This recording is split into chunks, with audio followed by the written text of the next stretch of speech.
What's up, everybody? Welcome to another week of Q&A. How's everybody doing? All right, so let's start. Tyler Britton says, bring on all the what's the new release gonna be questions. I'm definitely curious myself, but it just cracks me up when people ask if you're gonna spill the beans. Sorry to disappoint, I'm not gonna spill the beans. Like, that's... I love my job too much, and I feel like if I spilled the beans on this, I would mean instant termination.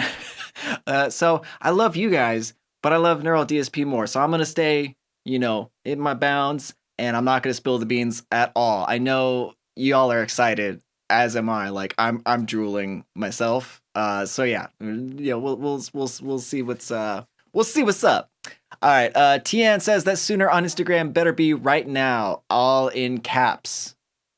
Just gotta wait, bruh. You just gotta wait. Just chill. We got some cool stuff coming for you, and oh man, I'm so excited to see what you guys are gonna think. Okay, so this is a good question. So the Mythanthropist asks, why after switching motherboards are all my licenses gone? Still using the same SSD. So it doesn't matter about the SSD because I think that the licenses get locked to your motherboard or IP address or something along those lines. So I think that you're gonna have to contact iLock to get them reset. Pace or whatever their company's parent company's called. But yeah, so you might have to contact them. Put in an email to support@neuraldsp.com anyway, just to see if they can help as well. But you may end up having to just talk to iLock themselves to get it reset, because they're basically locked to that, specific thing. So like, I've actually had it happen before, where there was some like weirdness happening with my computer, and for some reason it was reading that I had like two motherboards or something weird like that, so my licenses got temporarily locked away from my access too. So I ended up fixing it on my own because there was something like mechanically wrong with my motherboard. But if you just switch them over, then you're gonna have to probably do a reset with iLock themselves. But put in an email to support@neuraldsp anyway, just to cover all bases. So yeah, hopefully that helps. Carl, what's up, dude? Rodney says, hurry up and disappoint me, Steven. I'm sorry, bruh. You're gonna have to wait like everybody else. I'm getting hit up on the side, too. People are, like, messing to me like, hey, what is it? Like, I can't tell you. I just can't. I'm sorry, I can't. Yeah, Rodney says kidding. You know I love you, dude. Let's see. Let's see if we have some questions. Michael's Cisco, I'm not sure exactly how to pronounce your last name. Michael says show it. I can't. That would be indecent. Anders is super excited. He says yeah with a lot of capitals. Matthias, what's up, dude? Eric Hernandez says my body is ready. Michael says he's stoked. Yes, as am I. Modern Vintage, what's up, dude? Oh, that's a good question. Okay, so Jose asks, what guitar interface is recommended for best price to performance? So, like, what's the best bang for your buck? I'm going to guess that you're aiming for budget on this. Like, what's the lowest you can spend on a decent interface that's actually going to get you, like, good, like, the good stuff. So I was talking to somebody the other day. I did a little bit of research. I found the Focusrite 4i4 to be a pretty decent choice for his purposes because he wanted something that had good, that was like a good, clean interface, but also had MIDI inputs. So that way he could control the standalone versions with a MIDI pedal board. So I would say the Scarlett Focusrite, is that what it is? Focusrite Scarlett 4i4 is a good place to start. But I mean, even then, people are using like the 2i2 to great effect anyway. So that's a good starting point, I feel like. And, I've been using the Focusrite stuff for a while. I have the 6i6 here, and I have the 18i20 as my main interface. Though I do want to get something a little bit better at some point. This has been doing me fairly well for a while. So I'm not sad about using this stuff. So, yeah. Yeah, Danny Wallen says, good shirt. I mean, I like this shirt. It's a good shirt. I have a lot of memories tied to this shirt. Let's see. Michael D says the A-team sure is here. Yeah, dude. Hell yeah. All right. Perpetual Phil says, new release when? Just asking about dates. You know, I can't give that to you. Uh-oh. So we're going to experience some buffering for some reason. I'm not sure if my internet is solid or not, but that's all right. We're just going to keep trucking forward and we'll see what happens. All right. Dates I can't give you. You're just going to have to wait like everybody else. So we will but soon. Soon.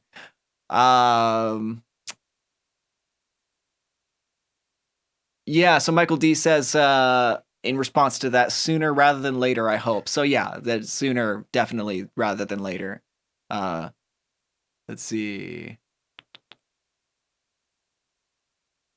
Dreadrick. I don't know. Dread D Rick. I don't know how to pronounce your username, bruh. Asks, can you get more presets for the Abasi archetype? Yeah, you can load in as many, you can save as many, you can, do whatever you want with that. If you go to, let's see, where is that? If you go to unity.com or unity.neuraldsp.com, that's our forum for preset sharing. So if you go to, and I'll type it in the, I'll type in the chat, forum for sharing presets, unity.neuraldsp.com.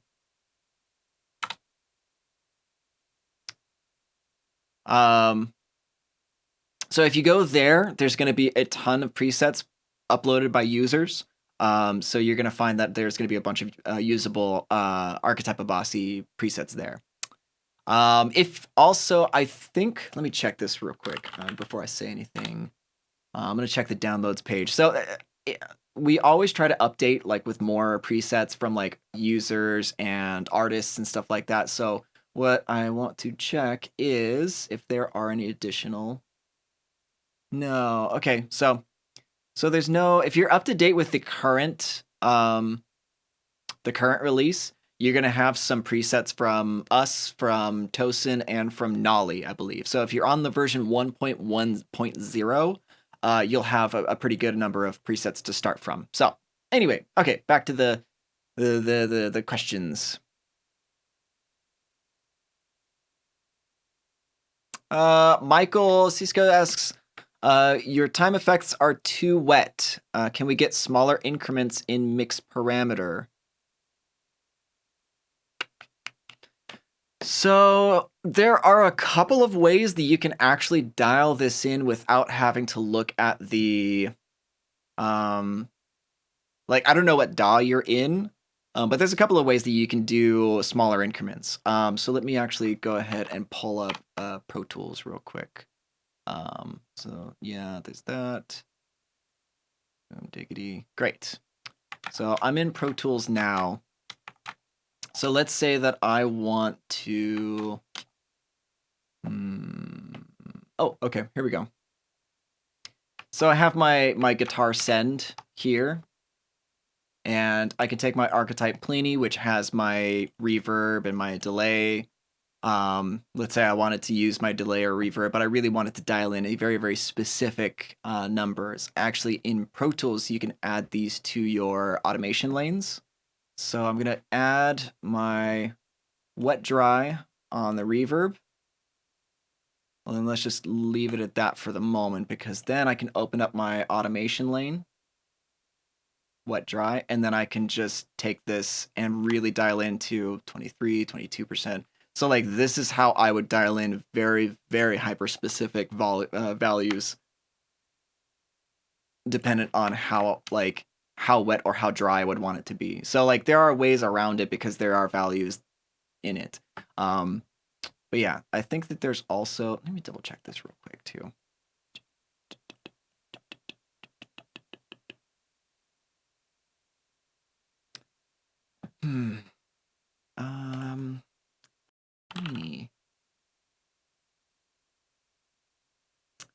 I think that there's a way to do it. A second.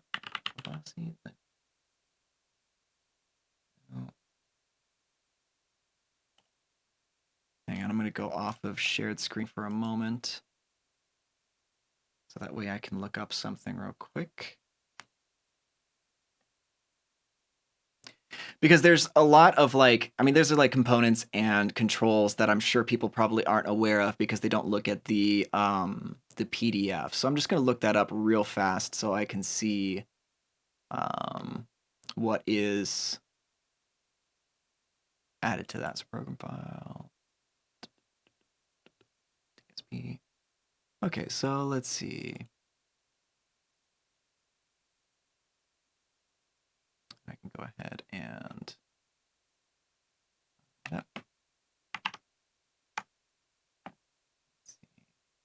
we'll find this out together.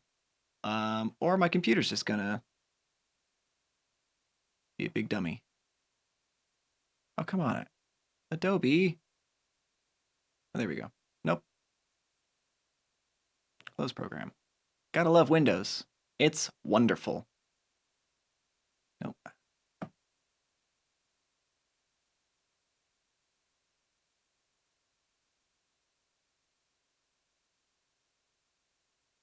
I almost got to the bottom.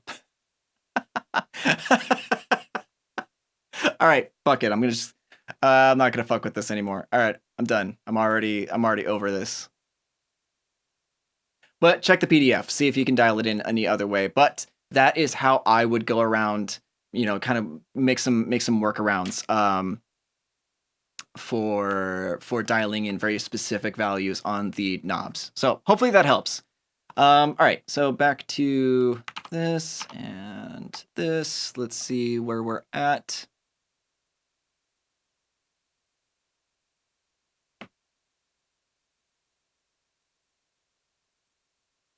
Okay.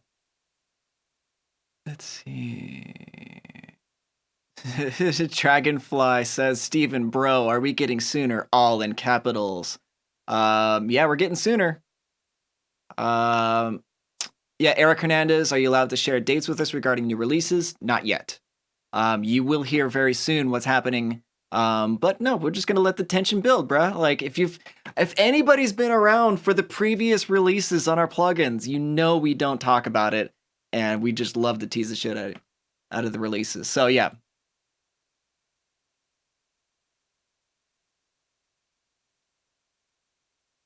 Okay, so Jason Paz says, I've tried recording some rhythm tracks with the Nameless Suite in Reaper and used the Plini Suite to record some leads. Whenever I load the Plini Suite on a new track, my DAW freaks out at. I know that I don't know which version of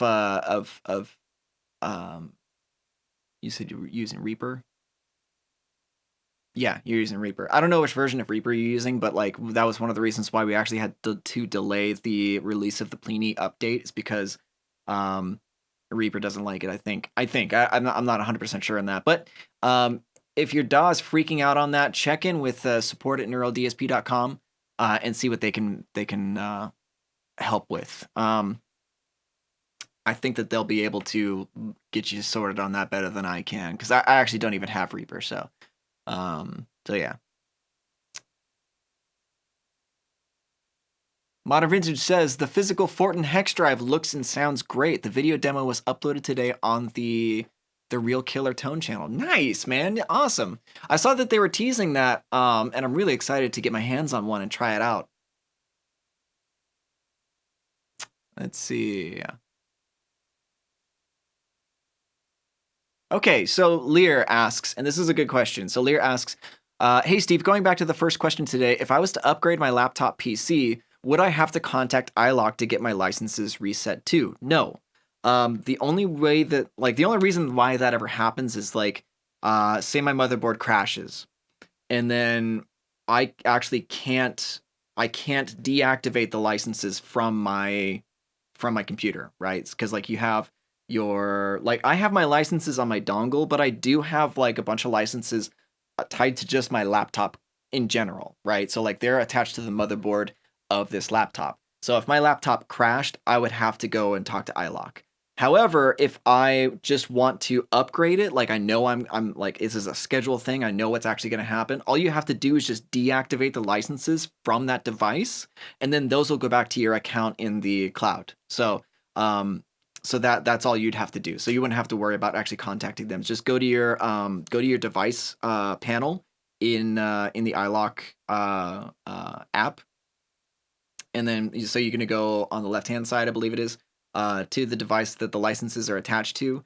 Deactivate the licenses from there. They'll go back to your account, and then you can upgrade, do whatever you want, and then just reload the licenses after you're done. All right. Jonathan McKenzie, sup, bruh? Sup? How's it going? Good to have you here, man. Michael D asks, other than the TBA, what else is good, Steven? Dude, things are fucking awesome, man. I'm working on like 3 videos this week. So I got the video coming out Friday. I got an artist tone either next week or the following. And then I got another FAQ coming out. So actually I saw this a moment ago. Who asked it? Somebody asked. Oh my gosh. Oh, there's so many comments. I'm just scrolling through right now. Oh my gosh. Okay, great. Where am I at? Well, somebody asked about the oversampling switch, and that's going to be in the FAQ. So don't worry about that. I will be answering that either this next Friday, like the either the 17th or the 24th. You'll see the FAQ, and I'll go through. Like it's like gonna be like an 8-minute long segment on explaining what the oversampling switch does and why it's there, why it's necessary. So yeah, so I won't get into that right now, but yeah. Okay.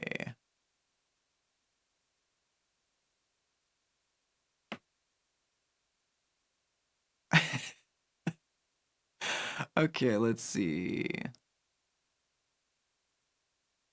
Oh, Matthias, good question. Will there be an archetype make me a better guitar player?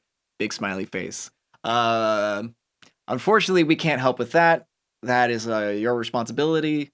Although, like, okay, this was like, it's kind of like, this was a sales tactic that I used when I worked at a guitar shop, was that, like, when people would be like, they really wanted to buy a guitar, but they didn't know if they could justify the purchase. It's like, well, okay, you buy this guitar that you really, really want. That motivates you to actually practice. So you could say that if you bought the archetype, that would take out so much time that you spend like dialing in tones, and so much time you spend kind of like faffing around with like big, heavy, bulky equipment to just practice. So I mean, there's kind of your answer. We're allowing you to become a better guitar player by simplifying the workflow for you. I don't know. I don't know if that holds any cup of water, but you know, whatever. So, oh, Modern Vintage asks, could your excitement be due to knowing what's in store? Safe to say it's the best neural product to date. Yes and yes. It's gonna be awesome. It's like it's game changing. So yeah. And that's not hyperbole at all. Sid R asks, what is the difference between different interfaces apart from the noise floor? Different converters, different preamps, just different like accessories as well. So like so like if you bought the Focusrite Scarlett 2i2, you would have 2 interfaces, 2 outputs. Yeah, so it's a lot of it is just like how many inputs you have, how many outputs you have. Does it have the ability to expand and have through ADAT? Can you use SPDIF? Do you have MIDI input capabilities? What are the preamps like? So like those are some of your options as far as like what the differences are between them. So like the difference between a 2i2 and an 18i20 is pretty big. So the 2i2 is 2 inputs, 2 outputs, and a headphone jack. My 18i20 can it be expanded to 18 inputs and 20 outputs. I also have on this, what do I have? I have MIDI inputs. I have Firewire capability. I have 2 headphone jacks. So like there's a lot to be had between different models, but you know, you just got to do the research into finding like what's going to be necessary for your setup. Like I need something with a crap load of inputs and outputs because I do occasionally record bigger sessions or need to do like kind of complicated output setups. Like right now I have monitors. So I have two outputs going to my left and right monitor. I have two outputs going to my sub. I have two outputs going to my inputs so you all can hear me. I have an output to my tuner, and I think that's it. But you know, so again, it just depends on how complicated your setup is and what you want to uh, you know what you want as far as what you're gonna get out of your interface. So hopefully that helps.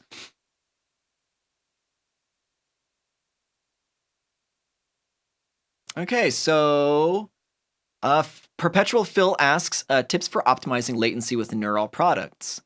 So there's a couple of things that you can do, and it depends on what you're trying to do, whether you're recording, whether you're mixing, whether you're doing the standalone. So like the oversampling switch is something that does eat up a lot of headroom in your CPU. So like if you turn your oversampling switch to normal, especially while recording, it's not going to be as bad. When you're mixing and you have your buffer set to a higher number, then you can turn the oversampling switch on, and then your CPU will handle the load a little bit better. So on top of that, what else could you do? You could freeze your tracks. You could use it in like kind of, I don't know, experimental ways. So like let's go back to my Pro Tools session real quick. So like one thing that you can do is, let's see. So like let me just make sure that I'm at the right scene. Yay. All right, great. So here's something that you can do. Like I have my left and right guitar here, right?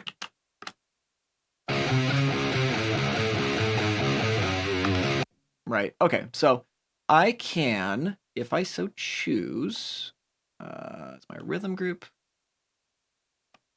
So I have my guitar 1 and guitar 2 routed to my rhythm group here. So let's say I want to just use one instance of Fortin Nameless, just for shits and giggles. So let's go ahead and disable these. So let's go deactivate this. So I used Fortin Nameless, Archetype Nolly, and the Fortin NTS on this. But let's say I just want to, for the sake of shits and giggles, I could use a multi-mono plugin, go down to my neural DSP, use Fortin Nameless. Let's just make sure that this isn't going to blow everything out.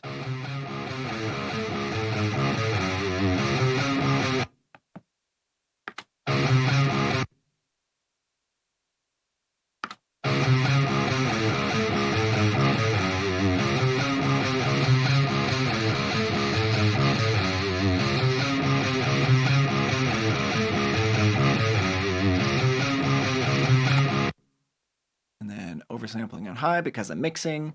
So that is like, that's another way that you can you know, take your session down in CPU power by just routing, like, you know, so like I have my DIs panned hard left and right, and then I have just a single instance of Fortin Nameless. Oh, let's go to stereo. There we go. Oh, it works the other way. Okay, great.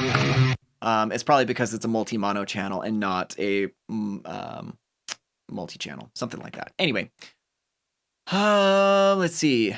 Where was I at? Back to questions. So there's a couple of things that you can do to kind of slim down your CPU usage. Buffer size, of course, is the first thing you go to. The smaller the buffer size, the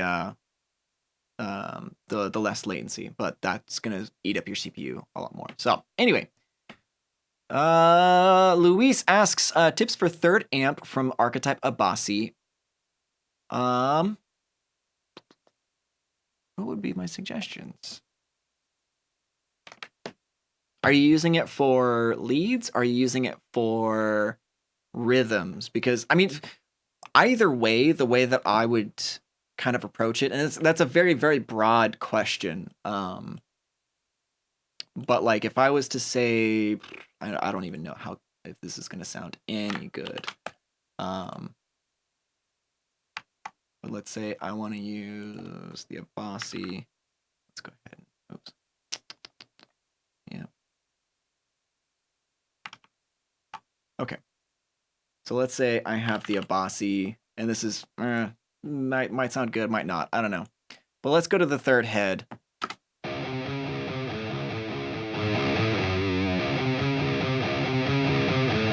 That actually sounds pretty good. I'm pretty stoked on that.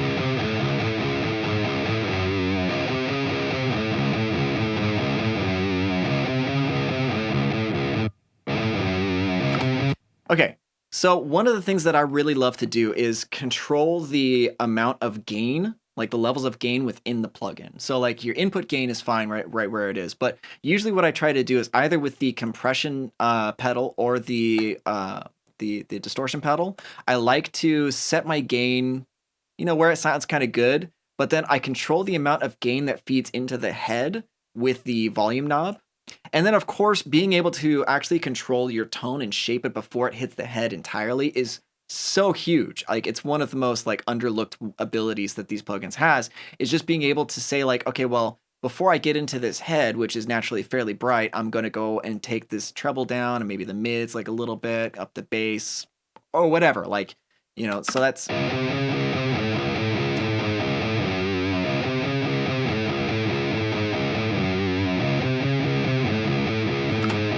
And then if I want additional gain, like obviously I can push this back up or I can push the volume forward more.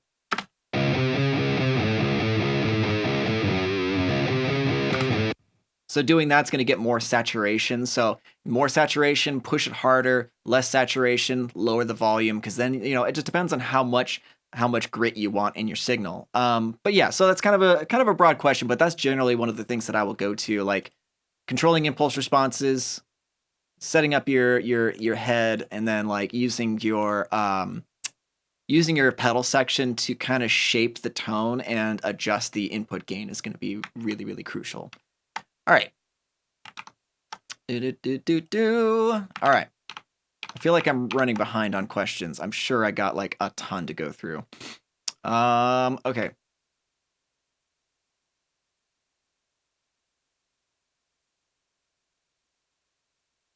Okay, so Berg asks, does the Nolly get the same MIDI UI as a Bossy archetype? Yes, that's going to get it. It's coming in an update that's going to be out soonish, I think. I'm not sure exactly the dates, but yes. Modern Vintage, I keep falling in love with the Nameless over and over. There's so much about it that is unlike anything else out there. I think you said the same before. Yes.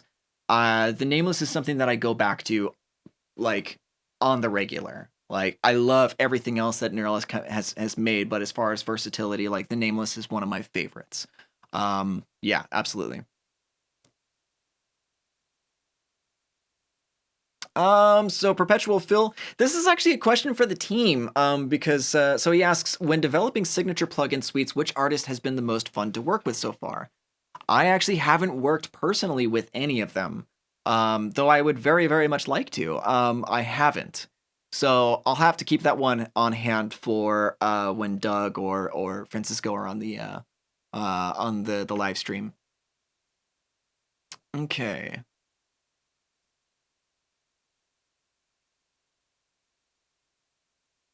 Oh, Thomas Jammett says, I've recently sold my old gear, Mo2 Ultralight, Diesel Amp, Two Notes Torpedo, Strymon Effects, and bought my new setup, UA Apollo with the Neural Abbasi. It works well, it's simple, and it sounds amazing. Cheers, man. Thank you so much. I'm super glad that you like that stuff. All right.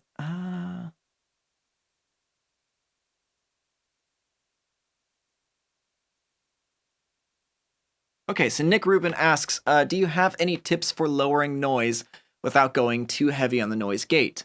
With all the plugins, I get this weird noise while playing. It's very annoying, especially when I stop playing. So if it's happening with all of the plugins, then it's probably some problem with your room.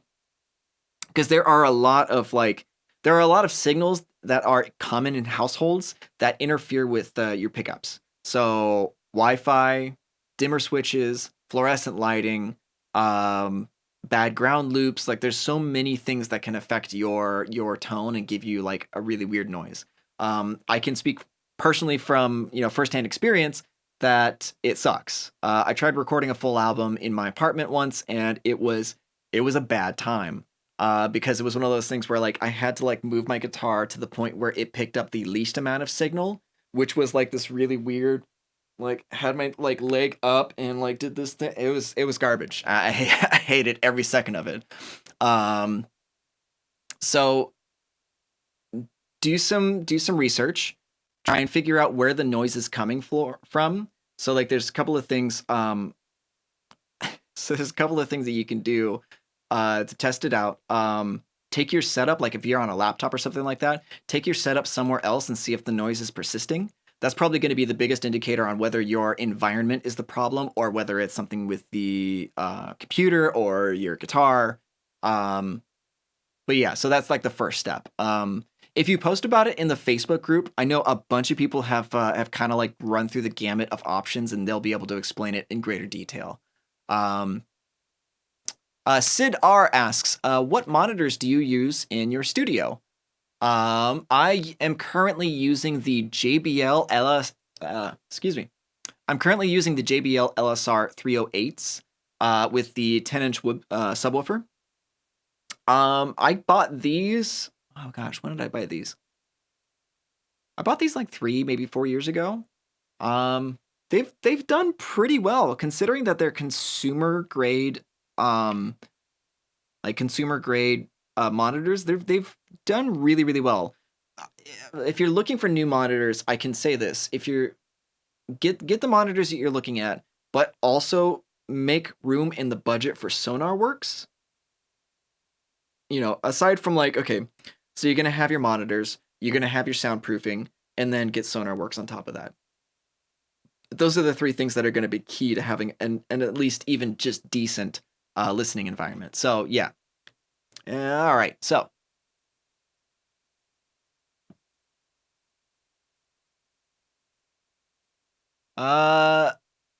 Lace Pendragon says, I've been using Archetype Pliny and Nolly, and I've been enjoying both immensely. Can't wait to grab a Bossy when I have the extra funds. Hell yeah, dude. And enjoy that loyalty reward program. So like, log into your account, you're gonna get extra percentage off for being a loyal customer of ours. So, all right. Sid R asks, are there any plans to expand more effects and mods, fuzz, vibe, etc.? Probably you're talking about like modulation effects. I know that is something that they are considering, and they're probably going to be entertaining that idea more very, very soon. So keep your eyes open for that. I'm sure. Oh, Vicente, you were the one that asked about the oversampling. Okay, yeah, I said that earlier. Keep your eyes out for the FAQ coming in the next 2 weeks. Let's see. All right. Oh my gosh. It's a lot. It's a lot.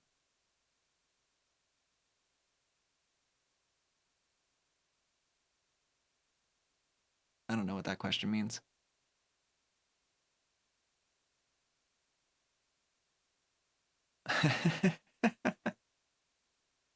Modern Vintage says, regarding what you said on simplifying workflow, I often intend on playing for a few minutes, so I use neural DSP as its fastest. I end up playing for hours while amps are beside me unused. Dude, me too. Me too. Just being able to open up my computer, plug in my guitar, and go is so awesome. I love it.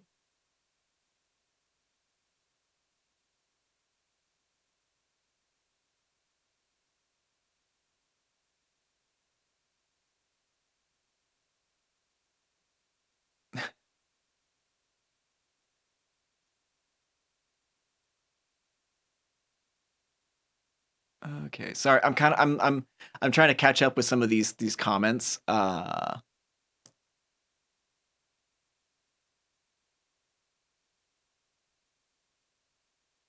Okay. Dustin says, please tell us we're finally getting a neural DSP waffle iron. Awesome.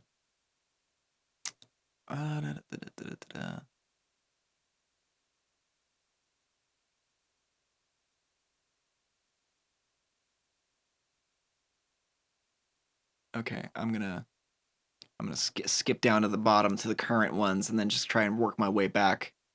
I don't know if that's gonna work. Okay, so John Paul Solando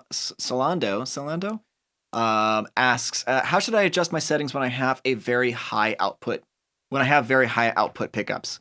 Lower down the input gain. So like make sure that you're not clipping on the way in. And then again, it's just adjusting the input gain if that's too hot. And then taking your pedal section and using that to adjust to taste where your input goes to your head. Because I do have a couple of guitars in here that are a bit higher in gain, so I do have to adjust my input settings occasionally. So, yeah, that's gonna be generally where it's at. All right.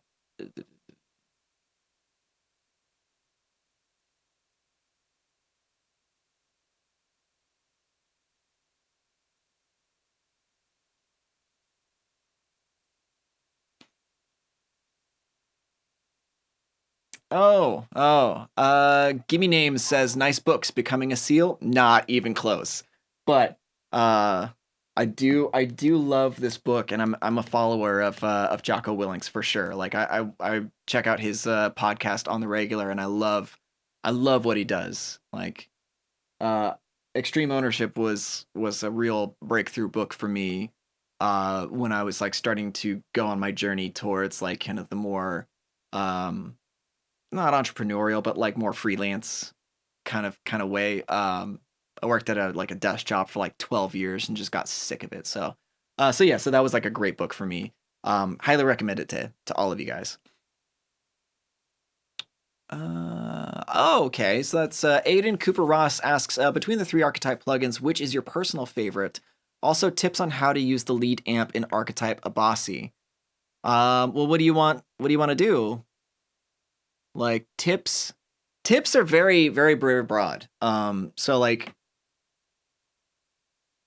here's kind of what I want to do, and this is actually something I started thinking of today, because somebody asked me about getting guitars to gel together, and what I'm curious is, would you guys be interested on a series where I go through on the individual stages of like of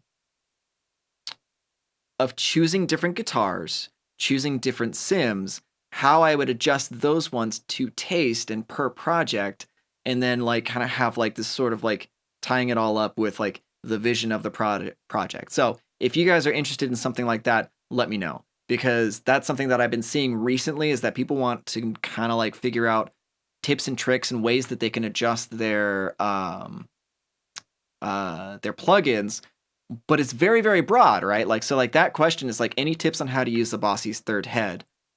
Well, it kind of depends on what you're going for. Like, there's a lot of different ways. I would say that some of the biggest things that you can do are changing impulse responses and then the guitar choice.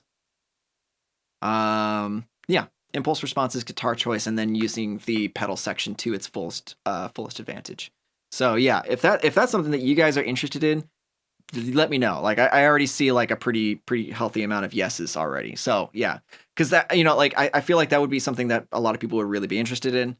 And I would actually be really excited to make that too, because I feel like that's a pretty good subject to cover. It's a little bit more in depth on intent, right? Because it's like, yay, I got a new plugin. Now how do I use it? And part of that comes from just experience of playing the products enough to know what they are capable of giving you.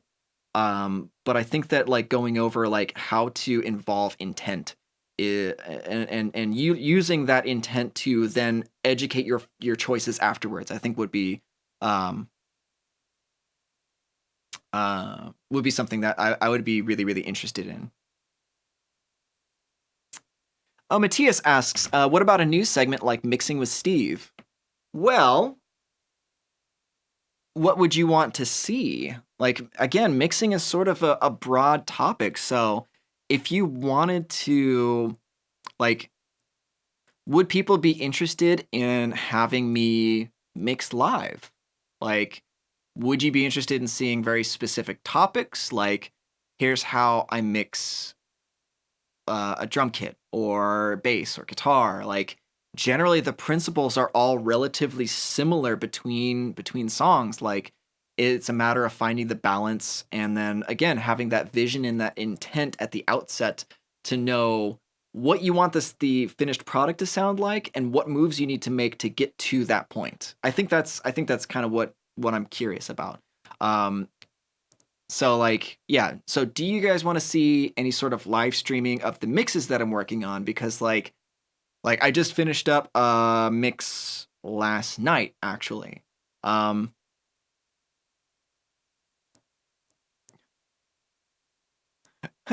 Jose Manuel Rocha Balboa asks, "Hello, bro. Greetings. Do you use the Fab Filter Saturn for guitars?" No, I don't. I actually don't. Um, okay, Matthias says like the masterclass sort of things like Misha did on his channel. Okay. Um, all right. Okay. So let's scroll back through. I know that there's a ton of questions that I missed.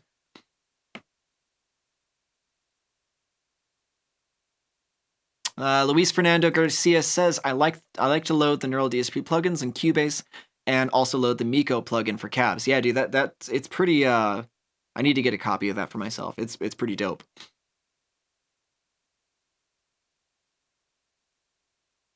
Oh, so Lear asks, "Is there anything you're looking forward to from NAMM this year?" Um,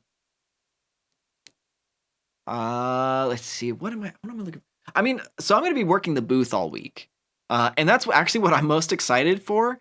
Is just to be able to meet all the people who are going to come by and get to like have a lot of face to face with people. So like, the dudes from Neural are coming in next week, so I'm actually going to be able. I've never met them in like in person, so I'm like really stoked to get to hang out with them, and spend some really good time with them. So I think that's kind of what I'm looking forward to the most is actually just building the relationships and getting to like have FaceTime with the people that I'm, working with 40 plus hours a week, So yeah. Unfortunately I can't I have like almost no attention span for new gear. So like I don't know. Yeah, I can't think of anything that I'm like super stoked on aside from what we're doing. So Igloo Zoo says, "Just quickly, I love the Nolly. Props Neural DSP team. Hell yeah, they did awesome on that one." Uh, Arcava says, "Cheers from India. Love the Nameless Suite." Thanks, man. I appreciate it. So Sid R asks a question that I've gotten quite a bit. He says, "How should we go about setting the input gain on the interface? Is there a target dBF, FS? Is there a target level that you want? Make sure it's not clipping. Play as hard as you think you can, probably harder than you think you are, and then make sure that it gets up to just under clipping. Make sure that you do not clip. That's it. Like that's it. All you're trying to do is raise the signal to noise ratio, so that way when you're playing, there's going to be zero noise or as little noise as possible coming through your signal as possible. So that's the goal. It's just to have the most like signal to noise ratio. That's it. Okay. Modern Vintage, a really good video would be showing how to use different settings and plugins for layering the same track. Setting amps different for layering purposes. Yeah, for layering purposes. Yeah, that's a good question. Um, that's a very good question, and I think that would probably fit in with my that probably fit in with my idea for the excuse me for um the guitar thing I'm working on, the videos. I was just talking about it.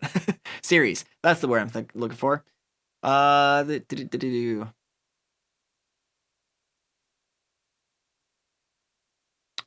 Say Berg says, "I have a problem with a quiet processed signal still coming through the shut closed gate. Did crank it to make sure. Any tips?" So even hmm, I don't know. I don't know. Let me see what happens real quick. Yeah. So if you have your track recording, like it's inputting signal from your like if you have like so if I just popped into Pro Tools off screen and I just hit the record button so that it starts listening to the signal. Um, Even with the gate active, there's still going to be some noise that comes through just because it's an amp. Like that's the intent of it. So like if you had a physical model, like if I put on my Mesa Boogie dual rectifier in my cabinet and I put on my gate and no signals coming from my guitar, that cabinet, you're still going to hear like a hiss and a fuzz. Like there's still going to be noise coming through because it's still processing um, the, it's still there. So yeah, you're still going to get a little bit of noise. So yeah, that's just the nature of it.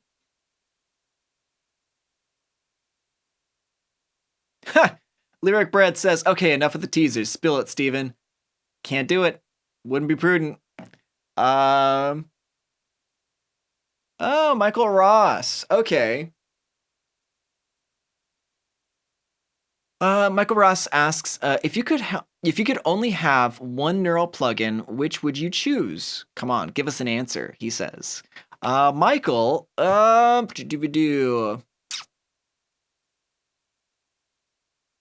If I could only have one.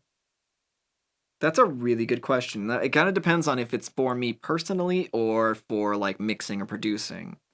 I think probably what I would choose. I would probably go with the Nolly because I like having the versatility. I like being able to just open it up and know that I can dial in just about any tone that I would want. From like Stevie Ray Vaughan to Pantera to Meshuggah, to Architects to name your band. So like that one is so absolutely versatile that I feel like that would be my choice if I had to choose just one. Um, as far as just plain feel, I mean, I love the Nameless though. Like, if I could get the effects section of the Plini into the Nameless, that's what I would go with, hands down, for my own personal playing, for sure. Yeah.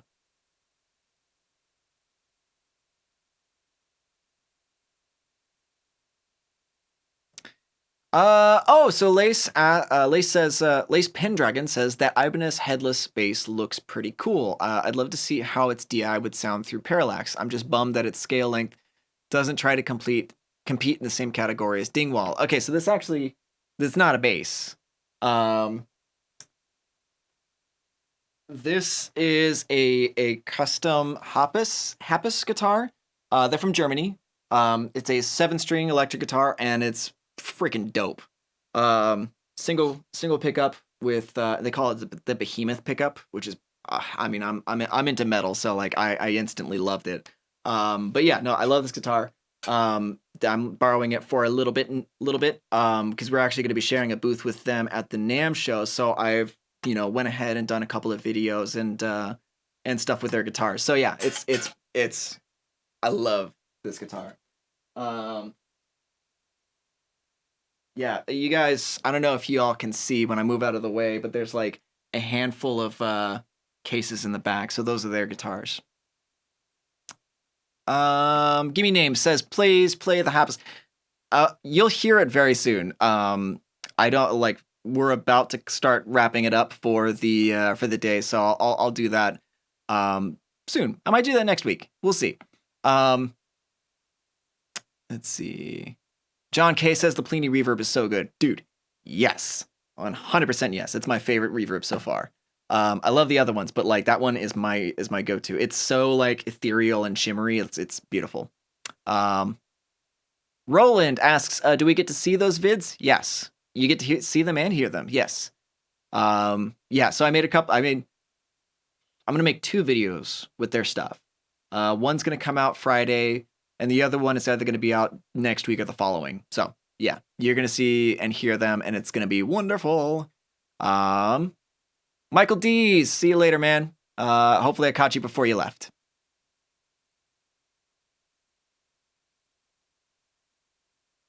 Oh, Anders, that's a good question. Anders says, since I got addicted to these awesome plugins, I can't seem to stop buying guitars. Gonna get another one. Any thoughts on the Evertune Bridge, Steven, if you've tried one? Yes, I have tried one. I think they're dope.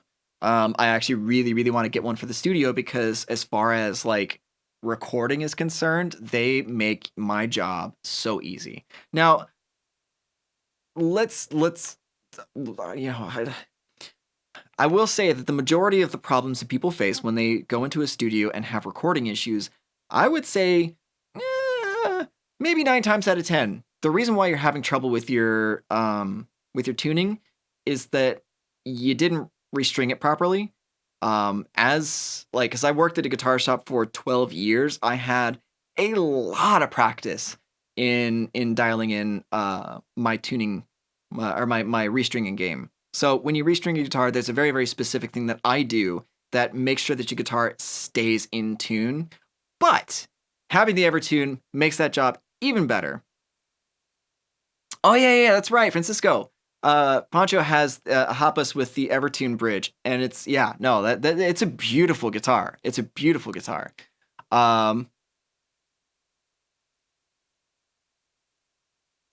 Roland asks, do you have any thoughts to which pickups sound well with the plugins, like Demarzio's or Fluence? I would say that let's see. Again, it kind of depends on what sound you're going for, because I really like the Fluence pickups on these plugins. I don't know. I mean, I love their plugins. The EMGs on my ESP sound pretty good. Again, it kind of depends on the style that you're going for. There's a lot that goes into it, but I would say like research the style that you want to play and get the pickup that's gonna suit it the best. Because yeah, if you're doing metal, like I would say that the Fluence pickups would work super well for it. Anything that's gonna be like really bright and mid forward is gonna be yeah. So he just restart tonight. Yeah, so Roland says he's playing metal. So yeah, so like I'd say the Fluence ones are gonna be really, really good. But again, I mean it depends on if you want like some people are gonna find that they like some more than others. Yeah, Anders says that the Fluence pickups are awesome. So yeah, I would say that you're not gonna go wrong with those ones. Um Matthias asks, so what's your secret to restringing? It's how Mr. Hard Rocker asks, are the Fluence actives? And I believe they are, yes. Yeah, Gimme Names says the Hoppus is amazing. Yes, I wholeheartedly agree. So my secret to restringing is how I loop it onto the post at the headstock.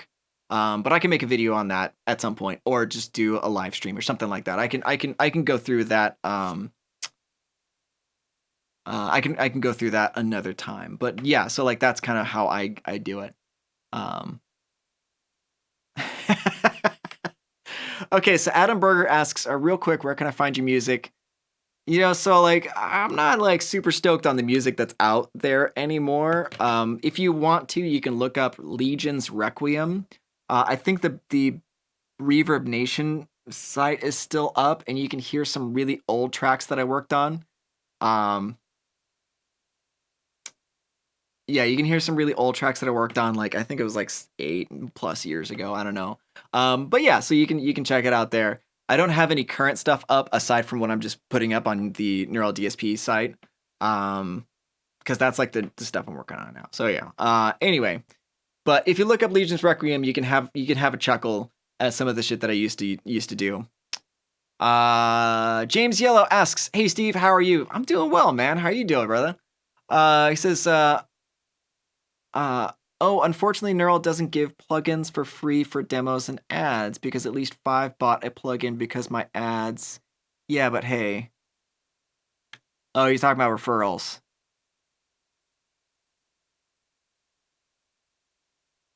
I think. I don't know. Your message is kind of hard to read. Lear says a mini series of guitar setups are always helpful. from restringing to action and adjusting the truss rod. You know what? I think that's actually a great idea. I'll do that. Yeah, I think I'll do that. That'll be a really good video, I think, to go through. I would have to, like, just because some of the angles get real close and real weird, I would have to figure out exactly what's, I would have to think through the whole thing. I wouldn't be able to just toss it together, I don't think. So, first name, last name. What's up, dude? He says, "Yay, made it." What's up, Steve? Dude, just chilling, man. I'm just hanging out. Yeah, just hanging out, working on videos. I'm gonna be recording another video today and starting another video tomorrow. And hopefully I'll have all of that done in the next couple of days. So that way NAMM is just a breeze. I won't have to worry about videos or anything like that. So yeah. Oh, okay, yeah, James Yellow. So yes, James Yellow says, yeah, JST does that. They give you a free plugin and you do a video for them. I mean, yeah, they do. Let's see. Lear says, awesome. There's millions of setup videos on YouTube, but seeing it from your point of view will be cool. Yeah, man, thank you. I appreciate that. I mean, like, I am particularly OCD about my restrings. I'm not OCD about a lot of things, but like when it came, like, most things I do are motivated out of laziness. And when I am tasked with making sure that these strings on 60, 70, 80 plus guitars never break, then I'm going to find the best way to keep them in tune and also make sure that the strings don't break. So I did a lot of research, and I worked with a luthier that worked at the shop as well, and I figured out my own way to figure out exactly how to restring a guitar, so that way it's like it rarely ever goes out of tune. Like, I have my acoustic guitar, and that thing never falls out of tune. Even after like just restringing, it'll stay solid for a long time. So, all right, let's go ahead and start wrapping it up. If you have any questions, go ahead and put them in the comment section, and I'll run through them as quick as I can. So, all right. Tino says, stop teasing already. Let us know about the new release already. You're gonna have to wait, bruh. It's gonna be soon. It's gonna be real soon. Lyric Brad, all right, taking off. Really enjoying your content, Steve. Keep it coming. Thanks, dude. I really appreciate hearing that, man. Thank you so much. Berg Globa says setup stuff would be awesome. Great. I'll go ahead and do that. I think what I might do is I'll do some of the videos myself. I might actually bring in a real guitar tech to get their perspective on a couple of things as well, because I know a couple around the LA area that are fantastic at what they do and have worked with like legit bands. So I think that's what I'm gonna do. Danny asks, to reduce latency in any of the neural DSP, what is the most important to upgrade, CPU or RAM? I probably CPU. I'm not 100% sure. I would have to do a little bit of research, but my first thought is CPU.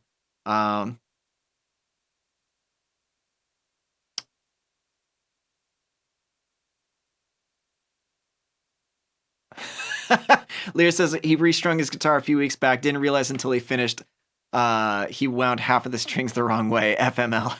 That's awesome. Rick Brown asks, what kind of opportunities does Neural have for newly graduated electrical engineers? Go to the Neural DSP website, and I think we have a page for careers. Yeah, so if you go to neuraldsp.com, hit the sidebar to pull up the menu, and then click on careers and see if we have something for you. Yeah, I mean, it's open invitation to apply. That's how I got the job, is that somebody, like, I think Neural DSP had posted on their Facebook page. I went to their website and I applied, and they chose me. So that's how I got the job. So yeah, check it out. See if you can find a place. Adam Berger, thanks, my dude. Can't wait to see what Neural has in store for 2020. See ya. Have a good one, brother.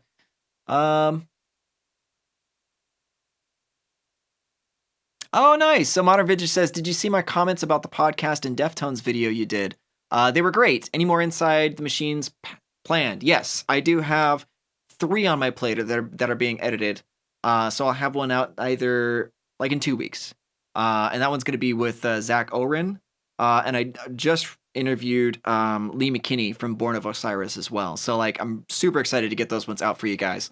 But I'm planning on dropping them like every other week until I get some additional interviews on my plate for more podcasts. So yeah, dude, I'm glad that you enjoyed that. I'm having such a fun time with those podcasts. I was actually kind of like, as a side note, I was actually kind of nervous about those because I didn't know how the conversations were gonna go, but like I'm having a really, really good time just having like good conversation with these people. So like it's like effortless.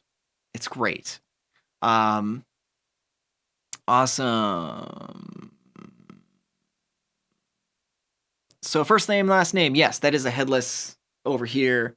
I don't know how over there. Yes, that is a headless. You'll see it in a video coming up Friday, actually. Modern Vintage Neural Team stream next week. You and the Neural guys Q&A, etc. Yes. I think it's safe to say that that's definitely going to be a thing. Let's see. Ursine Dream asks, what's a good archetype for heavier extended range like death metal, etc.? The Abasi is going to be good because you said that. Yeah, the Abasi is going to be good. I have a good. I really enjoyed using that on my. I think I did like Abasi tones or something like that, and the tones at the end were like more Meshuggah-y tones. But even for death metal, I think that those tunes would work out really, really well. The Nameless is also going to be really great for it. You can get some good tones out of the Nolly and the NTS. But my first instinct is to go like Abasi and Nameless first. I would try the NTS, NTS and the Nolly, and then Pliny. Pliny's a little bit too warm sometimes for death metal, especially if you're doing like really technical stuff. The gain structure in the third head is a little too spongy for my taste. For the death metal, it's like it's not tight enough. So like, yeah, that's what I would go for. All right. Matias says, great session as always, bro. Buenas noches. Have a great one, Matias. Let's see.